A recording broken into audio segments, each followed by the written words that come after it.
You're not union. I mean, I used to remember. I used to have a. You know, I could dump my wallet out and had a list of things of the unions that I belonged to. Did you really? Oh, you had that. Okay, this is the studio zone down there. You had to be a member of the union. And you got to be a member.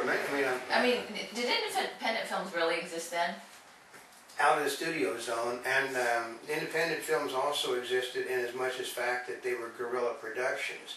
You could film. Okay, you'd film in a warehouse in a studio zone with people. It's just like because my family's in the construction business. What we would do in the construction business, my father was blacking out all the windows. He put black tarps over the windows so that plumbers and other people could come in that were working off the union thing. And that's how it worked. You would go into a big warehouse that was vacant.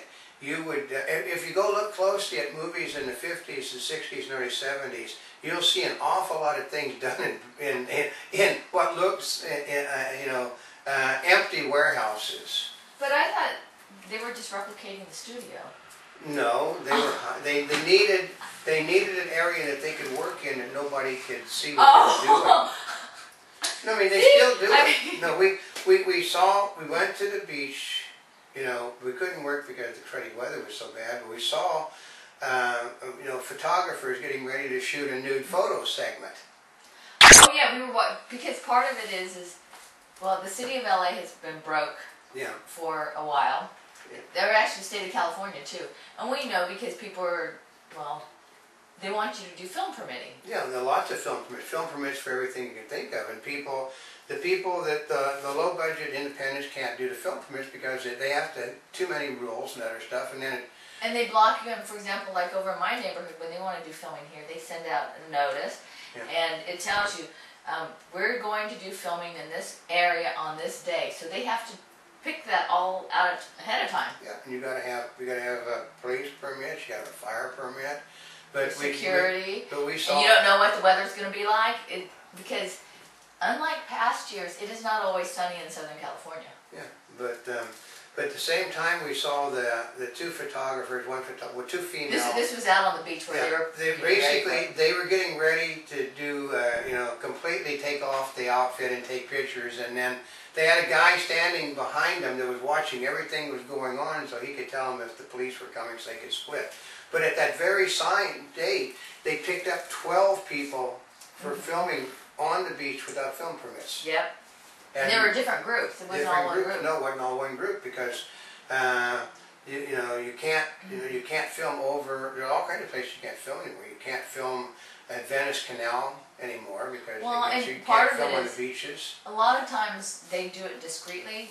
That's why they call it guerrilla filming. Yeah. But sometimes they're coming out there with the sound guy. The sound we saw at the same time that other people getting in trouble. We saw some young filmmakers with this little, everybody, they figure tourists can have $3,000–4,000 cameras today. So he's just walking down the beach, shooting the people in front of him, and nobody's paying attention to that because there's no sound people with them. Yep. It's the sound guys that give you away. It really is. Yeah. Then you're doing something, but that's how it was done, But we also, I come from an era too when why this is normal to me because in the beginning of the television industry, we had to do everything. We were the sound men. We were the special effects people. We were the on-air talent. We were the camera people. We did the editing. So internet is nothing more to me than what it was in the 1950s. Well, actually, news is going to that because one of the things at NAB this year, the National Association of Broadcasting, is the focus is on the one-man band. The one-man band. And I've seen so many times where people are like, well, I don't have my cameraman and this and that and whatever have you, but it's like that's the focus. Yep. Because news is where, well, you don't always have all the people. That's the biggest challenge. They don't have enough personnel. You don't have enough personnel. You can't because we've got two other on-air personality now. Two besides the two of us. And you tend to see a lot of them at times. You might not realize it, but you do see two other people on camera. Sometimes three. Huh? Three. Three? Oh, there are three. Yeah. Okay, there are three. So I absolutely, actually you probably, they are right. Oh wait, oh yeah, and they're trying to remind us of some other ones. Yeah, okay, no, but We do have, it's just not us there all the time, because if you look closely, you'll see interviews being done by other people. Yeah. So there are more, but we don't have enough because, okay, this is what, the same thing we'll say at CES or NAB, or at SEMA, one of the other things. How many people do you have working for you? And we'll say too many and not enough. Pure and simple, because you can't afford, because this is not a business that makes money. Well, and then also because you've got the big news and you've got citizen journalism and you have us in between. Yep. So in between, people are doing, satellite trucks. There's video streaming. Well, but, I mean, so you're catching news from all the different sources. But we can do the satellite stuff. We actually we talked to people about it. We're talking satellite equipment in something that briefcase. It looks like a little briefcase. It looks like a little briefcase. You can do satellite broadcasting. You can do. But also, if you're doing satellite broadcasting, you do need a broadcaster's license for that. Yeah, you're not supposed to do that without a permit. So. But you can do internet video streaming without internet. a broadcasting license. That's right, and that is where. That's where you should be doing. You should be making money off of that in journalism today. But the problem is that nobody but us knows how to make money off of it, because we truly know the secret to the internet, because we can tell you exactly. Because I sat there. I mean, if my hair wasn't blonde, it would be totally white from going over the figures. I mean, I'll sit there and manipulate the figures, because I'll stick something in a place. If we're going down, I'll deliberately stick something in that I know that will get attention, because then it draws attention to the things up front.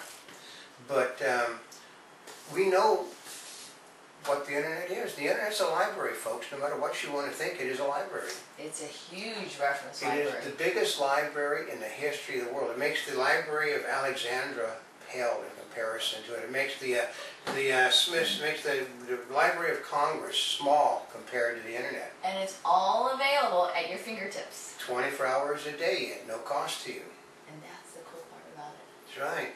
That's the future of journalism, where you can sit there and be more casual. Actually, I do know a woman that used to make, I love it. When she was in college, she used to take her clothes off all the time, and she got a degree in journalism, a master's degree, and because she used to taking the clothes off in film just in order to get a journalism thing. But she, in a station that she went to work for, they tried to do something new, casual news, the weathermen, shorts and t-shirt and sandals, and she would wear, a tight top and short shorts, and this is how they did the news. It tanked 30 years ago, horribly. Really? Oh God, I mean, people threw fits. This is not how you do things traditionally. Well, and part of it is sometimes the news on the internet, I mean, sometimes it is more like tabloid journalism. But it can be darn good journalism. But yeah.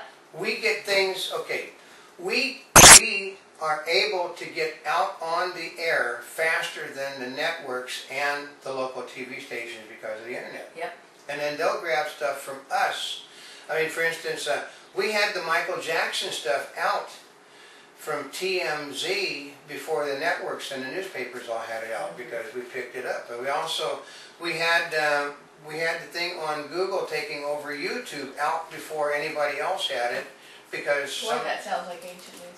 yeah, no, but it's what the internet can do. It is. It can respond a lot faster, because here's the challenge. Because, for example, if you have a news broadcast that's set at a specific time, you got to get the news in on time to meet the broadcast. Yeah. And if it's a newspaper, you got to get it in on time to meet the printing. That's right. And so between they don't do special editions of newspapers anymore because it costs prohibitive. And they don't like to break into broadcast television or radio even, because it disrupts the pay scale. They have to do if you bounce somebody's commercial, you have to do a make good. And if it happened to be in prime time, that make good, say, well, I want 3 spots to make up for what you people did, which means you lose money. So they don't do it if they can avoid it.